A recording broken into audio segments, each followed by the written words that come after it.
Hello everyone, কালকে রাতে আমি মুরগি আর কবুতরের জন্য খাবার কিনতে গিয়েছিলাম, কারণ আমার মুরগি কবুতরের খাবার শেষ হয়ে গিয়েছে। এগুলো এক সপ্তাহের বেশি যায় না, কারণ কবুতর অনেকগুলো বেড়ে গিয়েছে, বাচ্চাগুলো অনেকটা বড় হয়ে গিয়েছে।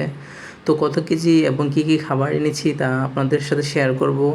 এখানে মূলত 3 কেজি খাবার আছে, ধান, গম, কবুতরের মিক্সার খাবারটা, যেটাতে 5 রকমের মিক্সার একসাথে মেশানো আছে।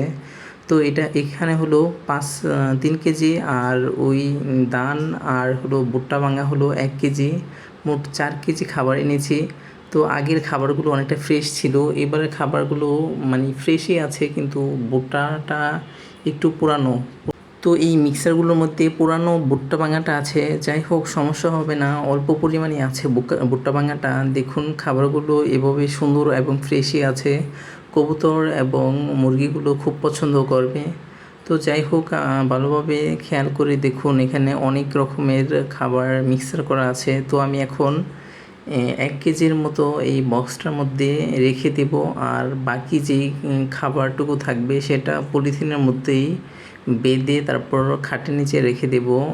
এই বক্সের খাবারটা শেষ হওয়ার পরে আবার পলিথিন থেকে এনে এই বক্সের মধ্যে রেখে দেব।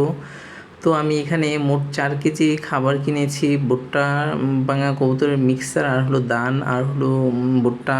এইগুলো মোট 4 কেজি খাবার। তো কতদিন যায় তা হিসাব করে রাখতে হবে, কারণ আমি দেখেছি যে মুরগি এবং কবুতর পেলে কোনো লাভই না, বরঞ্চ লস। তো এখন আমার কবুতরগুলোর বয়সও কম, মানে এগুলো এখনও অ্যাডাল্ট হয়নি, ডিম পাড়েনি। ডিম পারলে বাচ্চা ফুটলে তারপরে লাভ বোঝা যাবে। এবং কারণ খাবারের দামটা অনেকটা বেশি, তেমনটা লাভ হবে না কবুতর থেকে। তো দেখা যাক, আমি এগুলো শখের বশে পালছি, লসই হচ্ছে, তো কিছু করার নাই।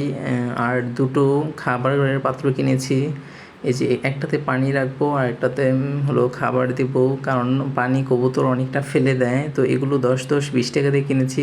আর আমার কবুতরের একটা বয়স 5 মাস, একদম বাচ্চা থেকে ফেলেছি। তো সেগুলোর জন্য একটা ডিম পাড়ার পাত্র কিনেছি। তো এটার মধ্যে আমি একটু পর একটা ছালা বিছিয়ে দেব, তারপর সুন্দর করে এদের খাঁচার মধ্যে রেখে দেব, কারণ ওইগুলো অনেকটা অ্যাডাল্ট হয়ে গিয়েছে, মানে ব্রিডিং করতে চায়, কারণ এদের বয়স এখন 5 মাস হয়ে গিয়েছে। তো যখন 8 পর হবে তখন নাকি কবুতর একদম অ্যাডাল্ট হয়ে যায় এবং ডিম দিয়ে দেয়।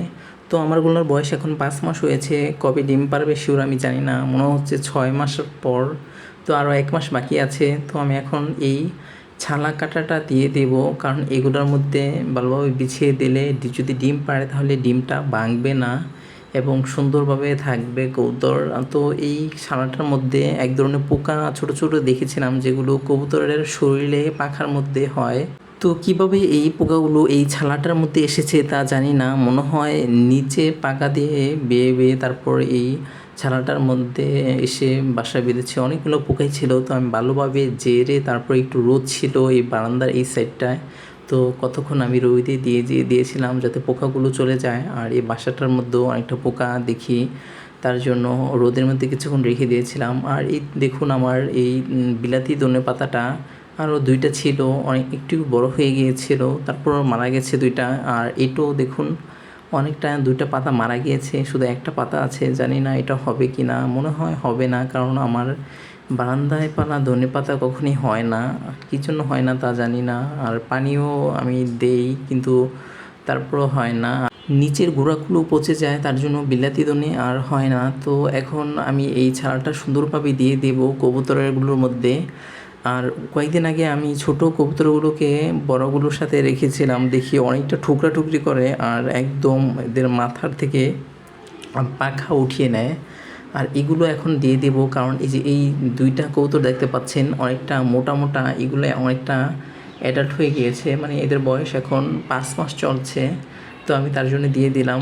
আর ওই 2টা দেখতে পাচ্ছেন ওইগুলোর বয়স হবে 3.5 মাস, আর একদম ওপরে যেগুলো এগুলোর বয়স হবে 2.5 মাস। তো এখন আমি পাত্রটা দিয়ে দিয়েছি এবং ঘরের মধ্যে চলে যাব, দেখব কবুতর বসে কিনা এদের ডিমের পাত্রের মধ্যে। তো যাই হোক, আমার ভিডিওটি ভালো লাগলে একটা লাইক আর একটা কমেন্ট এবং সাবস্ক্রাইব করার অনুরোধ রইল। সবাই ভালো থাকবেন, আল্লাহ হাফেজ।